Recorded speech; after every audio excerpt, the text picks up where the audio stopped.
The first sign na tayo ay nasa last days, hindi digmaan, hindi tagutom, hindi mga kaguluhan, kundi yung tayo ay mawala sa pananampalataya. Sabi ng Matthew chapter 24, mag-ingat kayo, baka kayo ay madaya.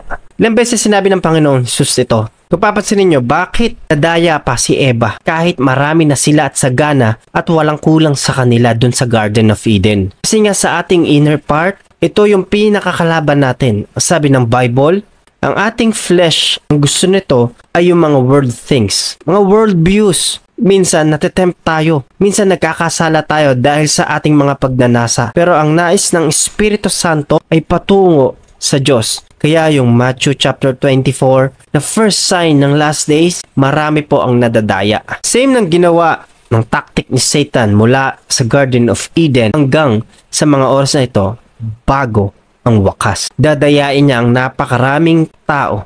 At hindi ka dapat magpadaya kasi gagamitin ni Satan ang lahat ng kaparaanan sa iyong buhay upang lumayo ka sa Diyos. Kapag may problema ka, lahat ng kasinungalingan ni Satan, sasabihin niya at papaisip niya sa'yo na hindi ka tinutulungan ng Diyos. Wala siyang panggagawin si Satan, kundi paalala sa'yo na masama ang Panginoon. No, huwag kang magpadaya.